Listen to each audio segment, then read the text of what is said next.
So the President of the United States is a liar. He's a liar on an issue which he brings to the point of warfare, not local warfare. There could be no war in terms of Russia. It will not be involved in a war over Ukraine. If a war comes, Russia will not give in on the ultimatum. So the President of the United States, shouldn't be a President of the United States, and in fact who's violated, he should be thrown out of office for crimes.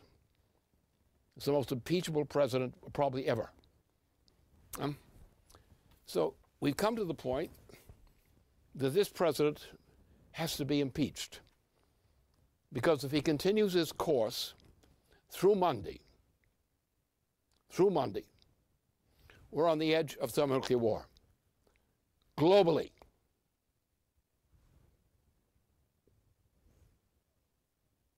Now, therefore, members of Congress who've been reluctant, who know what a crumb bum he is, at least in the Democratic Party, and I'm sure many Republicans agree, he's such a crumb bum that he has to be thrown out of office. Now, we just can't throw a president out of office. You have to impeach him. High crimes and misdemeanors.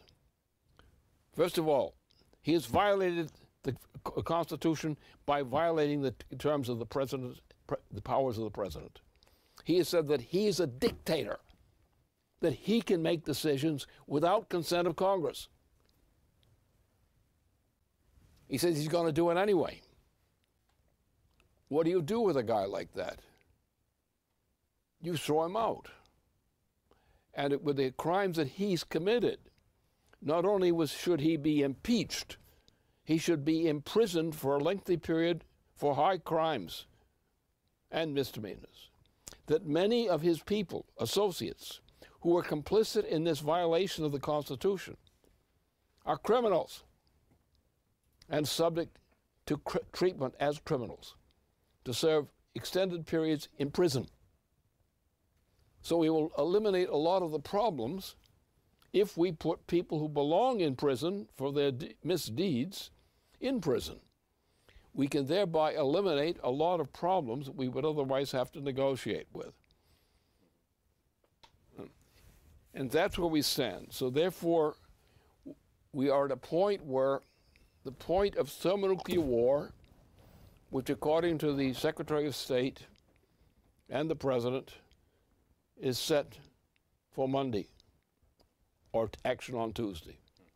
Right? Under these conditions,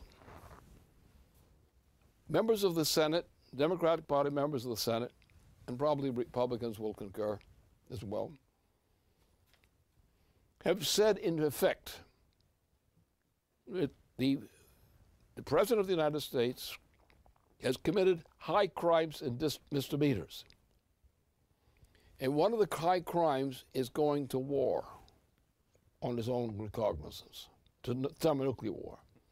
Therefore, when you're talking about what these two senators have done, taking responsibility for this, they are actually impeaching a man for trying to start a thermonuclear war.